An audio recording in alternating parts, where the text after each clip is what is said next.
Hi guys, this is App Unwrapper. I'm back with the rec on iOS, and I'm going to pick up where I left off. Enjoy!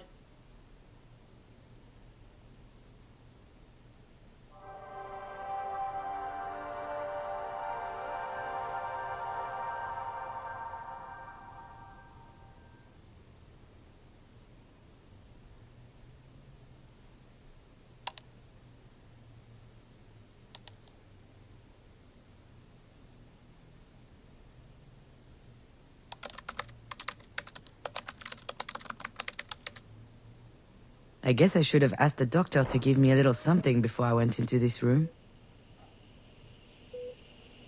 You don't get free samples of benzos every day. Alright, cut the bullshit. Hi, Marie. Sorry I made you wait. I had to sort out a few things. A lot of things. But anyway, you knew I was coming eventually, didn't you? You've always had this weird gift of knowing what we're about to do before we even think about doing it. Once again, you were right. I'm here. But I almost didn't come in. I was close earlier, but I just stood outside the door. I was angry at you. I don't even know why. I mean, you're not exactly the warmest mother in the world. Still, why are things so complicated between us? Why do I always feel so threatened when I'm around you? Come on. A crucifix? You? Wait, is it... I remember now. I've seen this before. Was that last night? Oh, shit, now it's all hazy.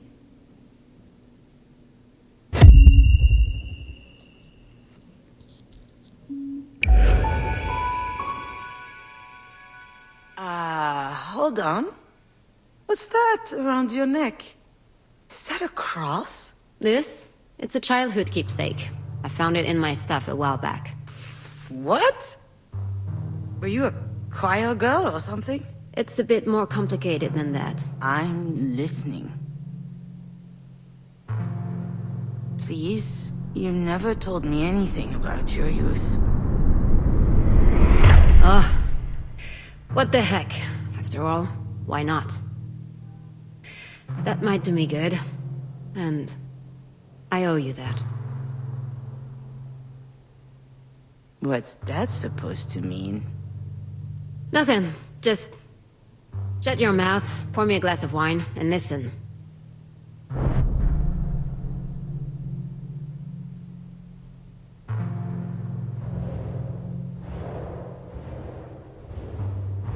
We used to live in a small village in the east.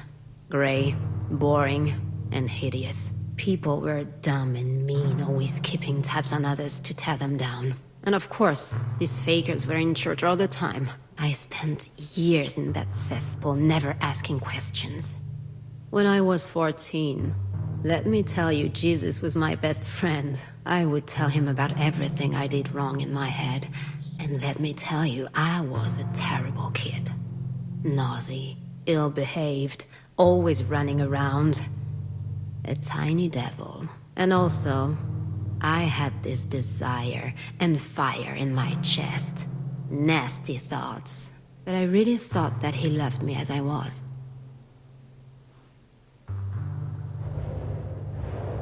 Back then, I had 3 sources of comfort. Jesus, books, and drawing. So I spent an insane amount of time sketching in the neighborhood churches. It was a disease. Everything I laid eyes on had to end up on a sheet of paper. At least then, people left me alone.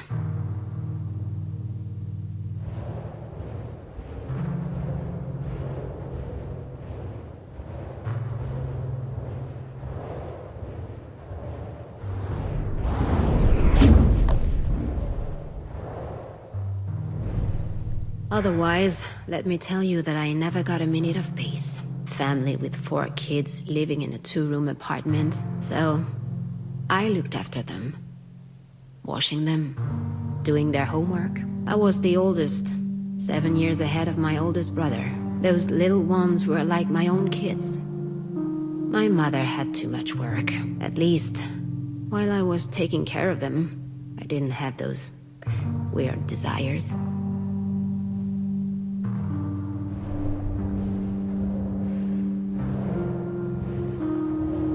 My dad always had a steak on his plate when he got home. Every night. My mother used to say that he deserved it, working his ass off at the mill for us. But one night, I was still awake when he came home. He was completely shit-faced. He was living in a fallen world. The steel industry was his life, but his life had no tomorrow. So he drank. That night he looked at me... weird. I didn't understand. I felt guilty.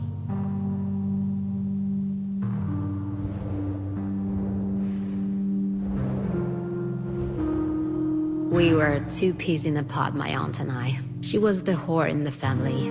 She didn't want to settle, she didn't want kids. She had escaped to live the crazy life in Paris. Freedom. The exact opposite of my mother.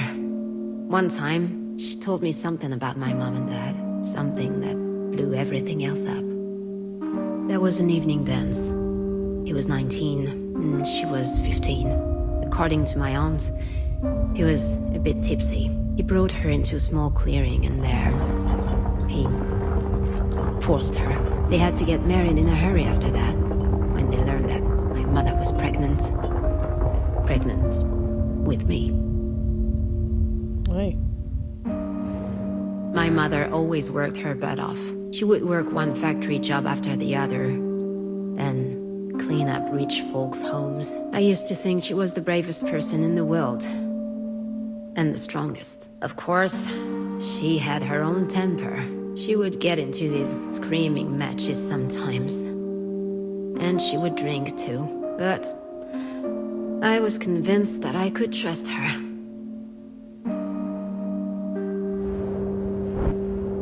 One night, I went out with some girlfriends and boyfriends. We only went to the movies, but she lectured me. "You're bringing shame on this family," she said. "People at church are talking. Something bad's gonna happen to you if you keep tempting men." I answered that if it ever happened to me, I, for one, wouldn't marry my abuser. She hit me. For the first time. She hit me again later. I was getting slapped around because she hated her life. I was blaming her for not fighting back. I wasn't going to let her treat me like this. Hey.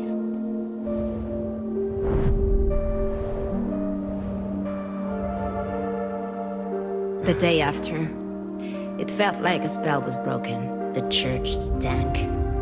The sculptures were ugly. And the male-dominated Jesus stuff made me sick. "You don't love me," I whispered to him. Bastard. At that very moment, and that, let me tell you, that's something I'll never forget. The Christ started to bleed.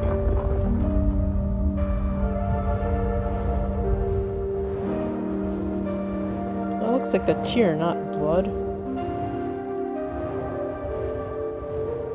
Oh, now it's blood. Okay. Before it looked like a tear.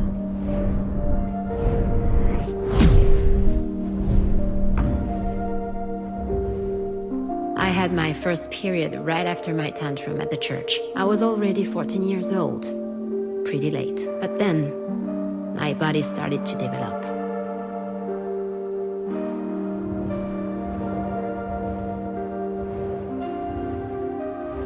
The more my body changed, the more my father scared me.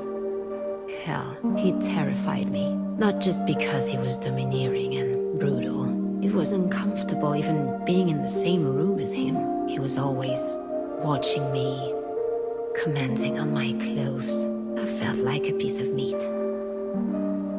Hey.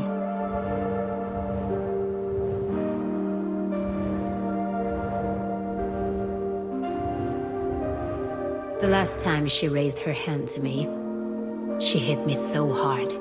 my nose started bleeding. We were having another fight about one of my outings. By that time, I was going out for real, just to spite her.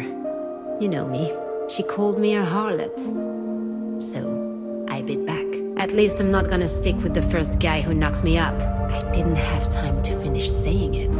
Whack! She slapped the shit out of me, and she spit out.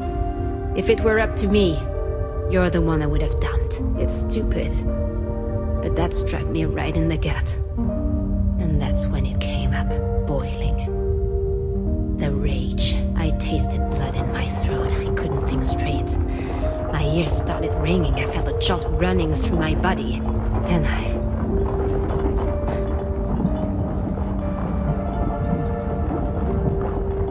it was over. I couldn't walk it back.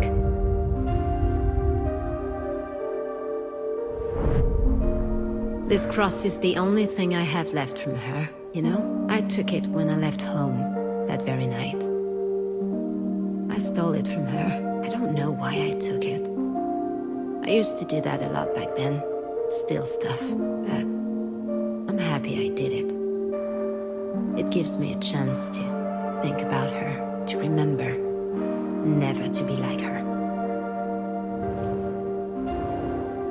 You see, I'm always telling you to face things head on. But that day, I left. I met with my aunt in Paris, with just a few cents in my pocket. I never saw them again. Not her, not him, not the kids. And I never turned back.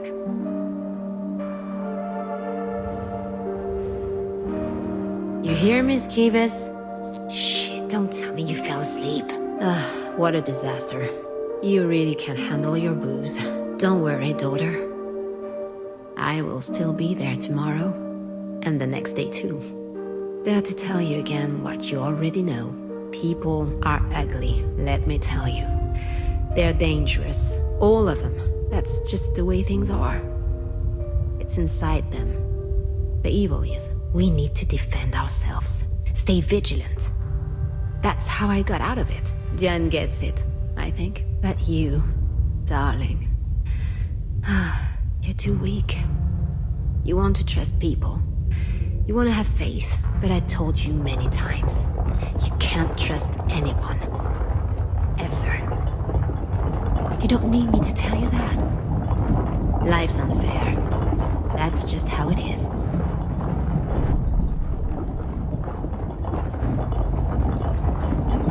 So this is what your life was like. That explains so many things. Now I understand why you can't trust anyone. Why you don't let anyone love you. Anytime I think about how it must have been for you, it's increasingly obvious. How lucky I was to have Astrid. Every second of my life I spent with her was filled with happiness. You never got to have that. Not as a daughter. Nor as a mother. But how could I forget what you told me last night? I mean, I wasn't all there. Too little sleep and too much wine. But for the first time in your life, you open up a little and I nod off?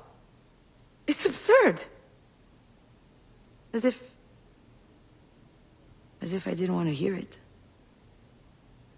Was it that I was angry that you waited so long before telling me? Or was it something else? Something I didn't want to look in the face until now?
bird go? Oh, it's gone. It is? Yes. Early this morning, I opened the windows to let in some fresh air. It jumped on the edge of its box, looked at me, and then it flew away. Oh. Did it look happy? It did, my dearest daughter. It looked so happy. That was a lie, of course. I know that now. But I believed that beautiful story at the time, without reservation. That's another thing which doesn't work in my relationship with Marie. The fact that she would lie to me because she doesn't believe I'd be able to face the truth. The fact that she doesn't trust me to deal with it.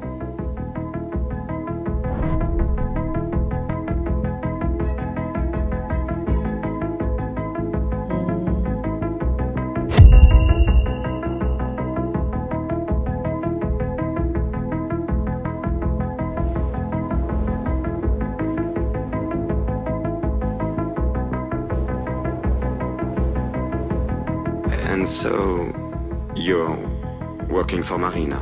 It's not like that, Alex. Like what? I don't know. Like, I don't know what I'm doing. Like, I left you to run back to my overbearing mother's clutches. No, you're wrong. That's not it. I'm well aware that you don't need your mother. She's the one who needs you. For a moment there, I thought Alex was out of his mind. Marie needing me?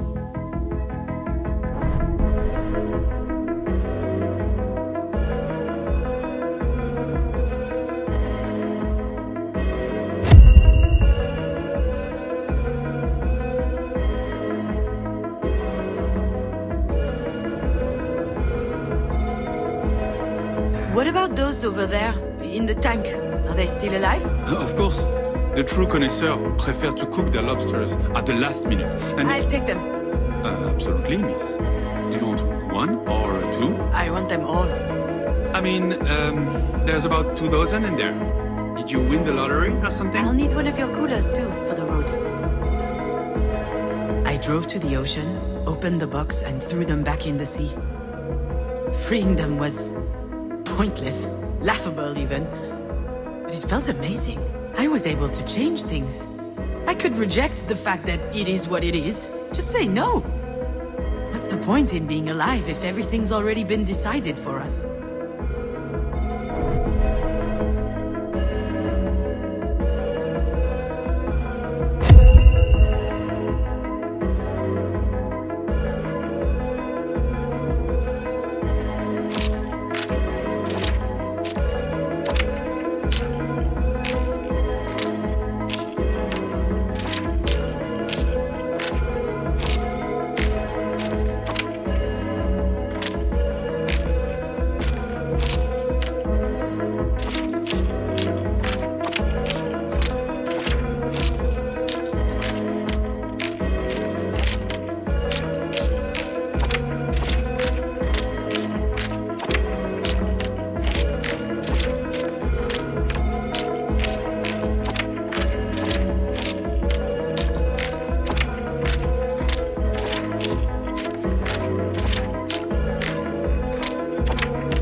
What for?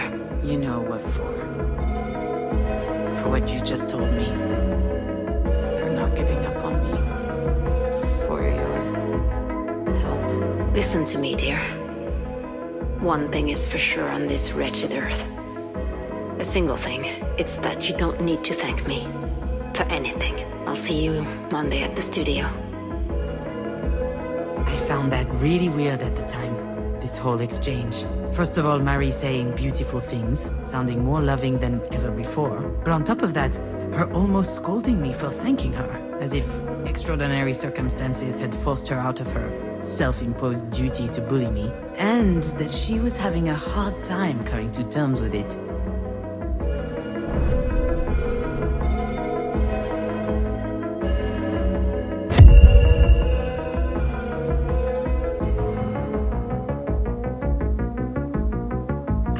can't believe how much Astrid loved that house. Why are you surprised? It's awesome. Really? Well, yeah. Have you looked at it up close? There's all these little intricate details. You can open the doors, move the furniture, turn on the lights. Marie must have spent a lot of time on it. I don't know. I think it's an awesome present. When Alex said that, I was reminded about my mobile. Just like the house, it was magnificent, intricate, exquisite. I believe that's why I kept it in my room for so long, hanging above my bed. These two presents were the two singular proofs that Marie cared for us. That was her way of saying she loves us.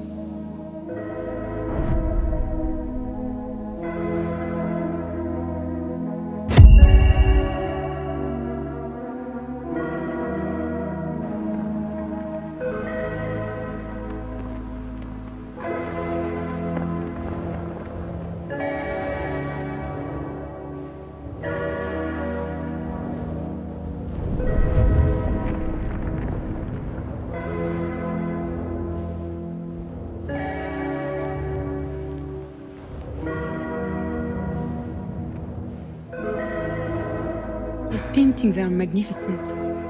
But how do you do it? Oh, well, that's hard to put into words. Usually I have a theme in my head, a topic I'm obsessed with, and all of a sudden, everything becomes clear. The shapes, the colors, they fight their way through my brain. Kinda like visions. And then, I simply must paint. I can't control it. In fact, if I didn't paint in that moment, I could flip, do crazy things. While Diane and I were dancing, I could hear Marie doing her spiel for Sasha. I'd heard it 100 times. The visions, what she called her mystical experience. Whole load of crap. 10 minutes later, I set the kitchen on fire. Blinded by the urgency, as if my body was overriding my brain. Just goes to show you. As much as I hate it, she might have been telling the truth about her process. I guess I work like that too. Wait, that's it? I thought she was gonna like hit on her or something. She was trying to hit on her. Something like that.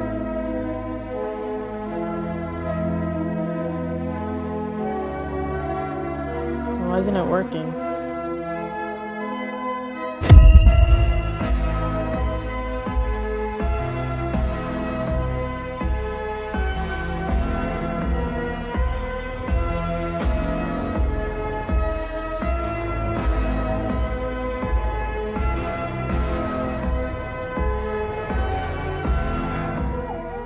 Thank you for the mobile. I can't believe you managed to find it.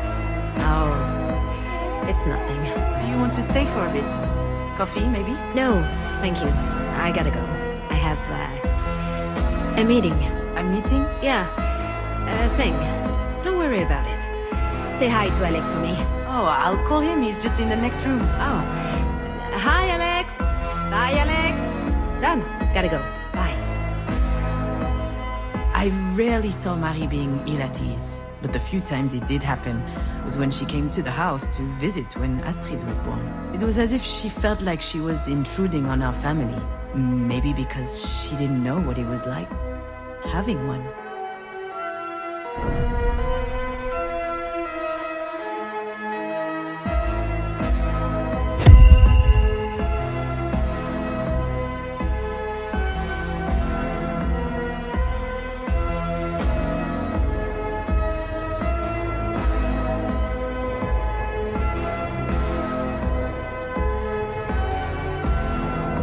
Mademoiselle, could I have another glass of champagne? Oh, I don't work here. I'm Marie Demange's assistant, also her daughter. A daughter. Remarkable. But you don't look anything like her. Do you paint as well? No, I don't. I'm more of a... Of course you don't. Why would you, with such a talented mother around? I've never felt like I'm competing with Marie. My love for the movies, my penchant for writing, I did it all for myself, without thinking about her. But perhaps she was actually feeling threatened? As if the creative process was uniquely hers. Her exclusive domain.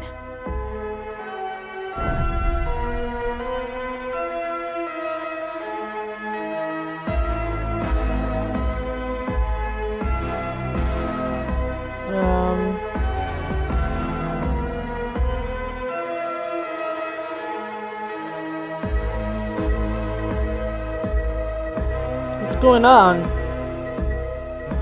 Oh.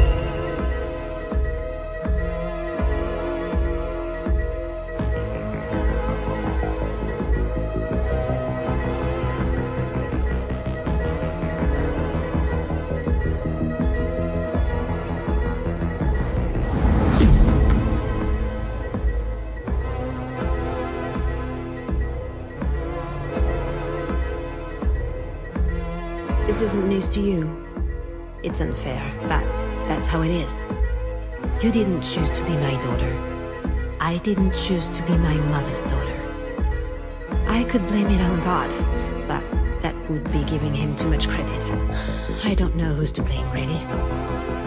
I do know that it's unavoidable, though. And Astrid, she didn't choose us either.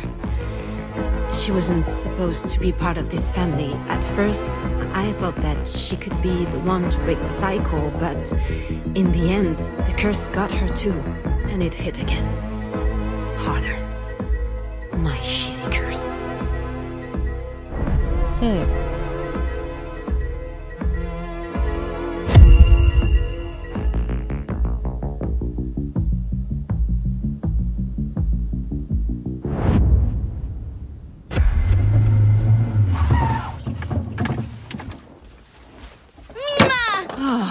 It's stifling hot in there. Yeah, sorry, AC's broke. Get in, we're running late.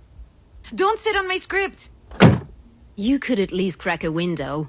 All that rain brought a cool front. Mima, Mima, Mima! Oh, sweetheart. How are you doing? You look great today. I'm a princess! The computer princess! That is so special. Can we get going? All right, all right. We have time. I don't. I need to drop off Astrid at Mina's and then I have a meeting at the production office to show my... Just start the car.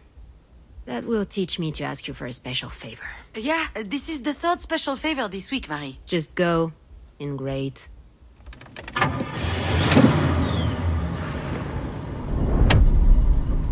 Shit, I can't drive with these heels on. Why are you even wearing these things? Silly me, just dressing up for a business meeting. Sweetie, what present did you bring for Mina? A clay dough pizza factory! I love pizza! You look really flushed, dear. Are you too hot? Let me take your coat off. Marie, what on earth are you doing? Just for 1 second. Forget it. Sit down. We're almost there. Just watch the road. You sit I'm down almost... right now. Stop that. You are worse than a traffic cop.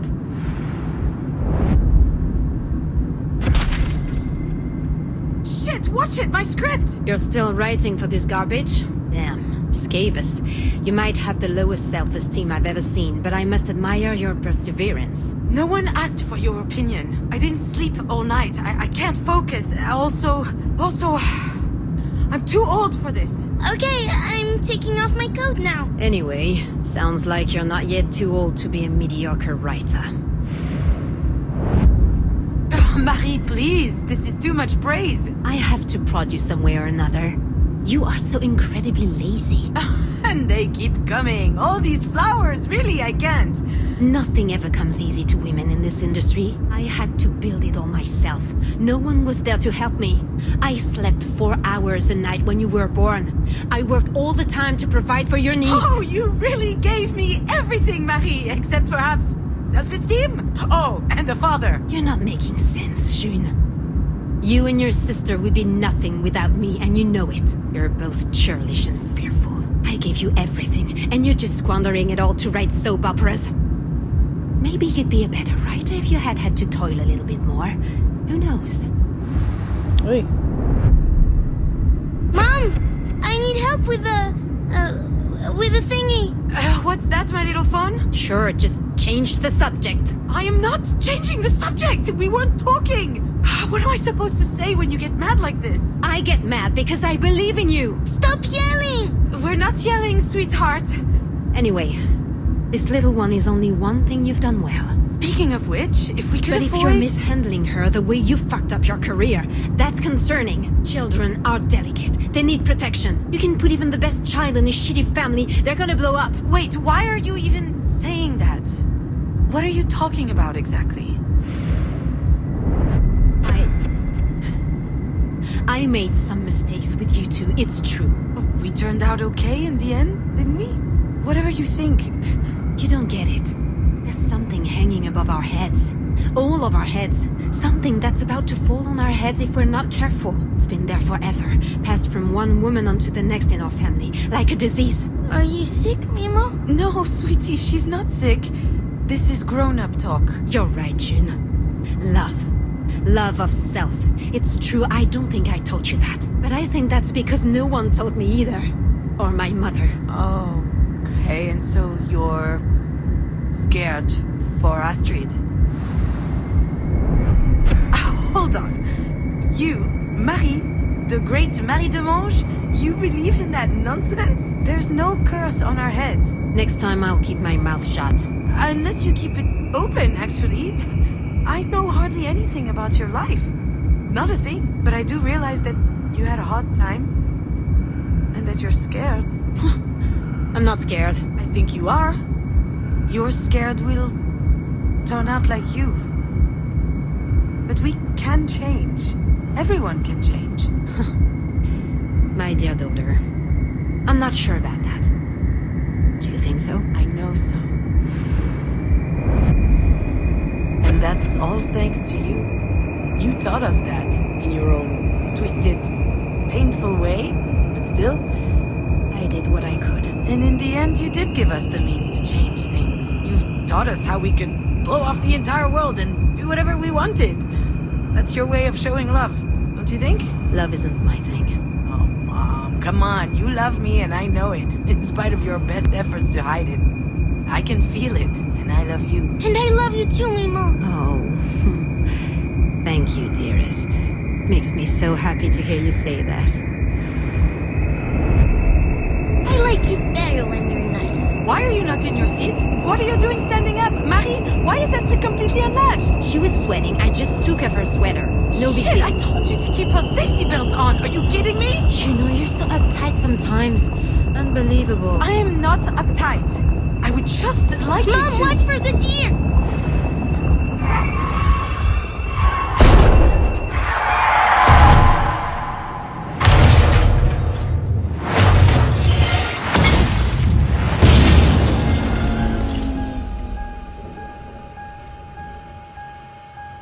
Hey.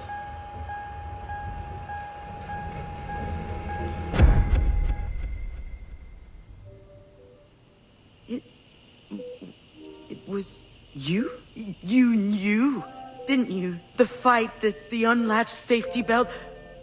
I'm sure you remembered, and you didn't say anything. You just hung me out to dry with my feelings of guilt. That's it.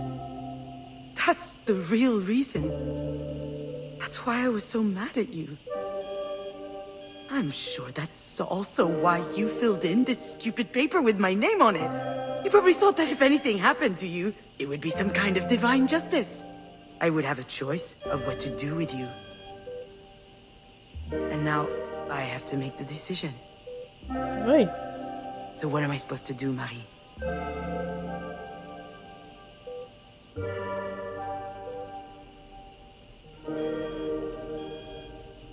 Maybe we could invent something else. We deserve that.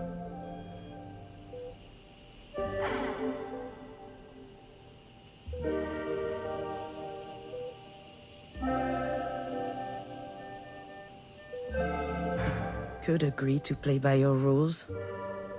One last time. Why would I make my peace with you?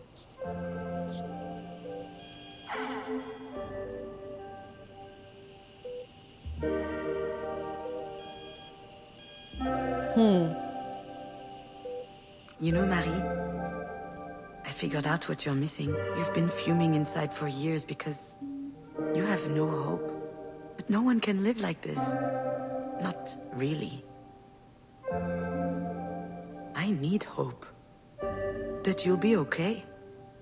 That you will heal. That life will go on. And maybe even one day, you and I can talk. Really talk. About everything. And if, unfortunately, things don't turn out that way, if you were to die, At least we'll have had this.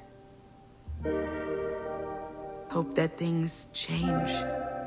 Hope to change.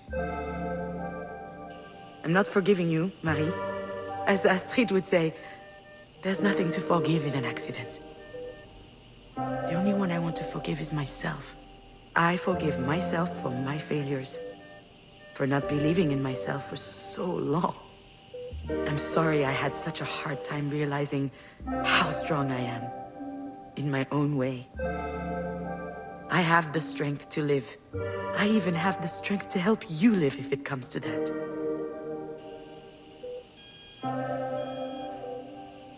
And with some help from the people who love us, you and I can heal.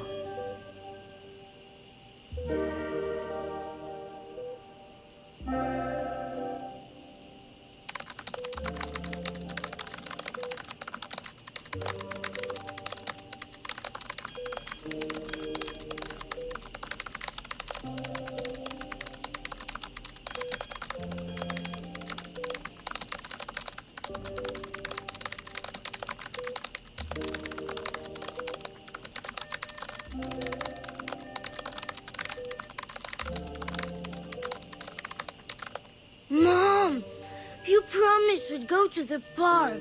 And we will. Just give me 5 more minutes, will you?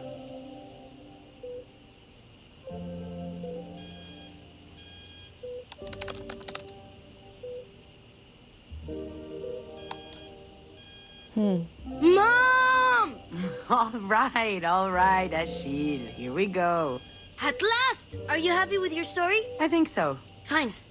You'll read it to me later? I'm not sure. It's not really a story for kids. And I want to trade the red Stegosaurus today. Did you know his tail is actually a slide? really? Can I try it too? Only if we buy ice cream on our way back. Seems like a fair deal to me. Okay, so... Huh. I suspected she was talking to two different children, so okay, now it made sense. She was talking to both Astrid and her new child. Heavy game.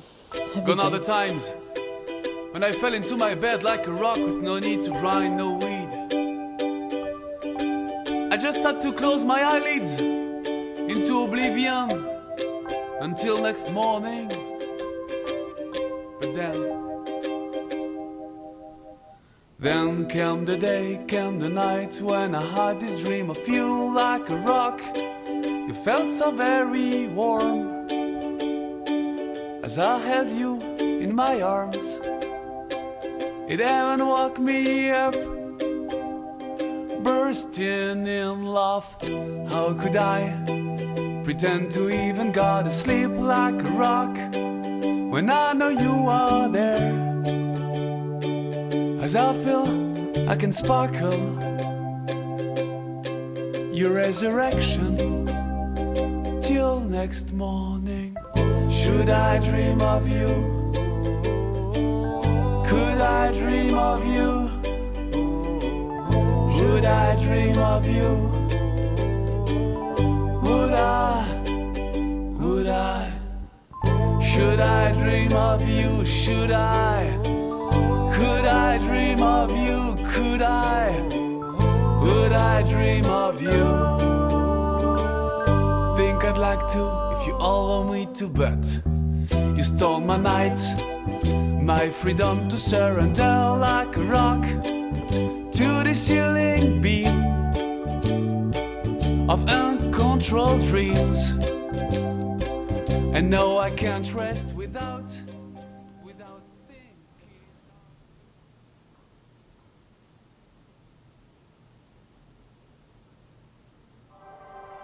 Okay.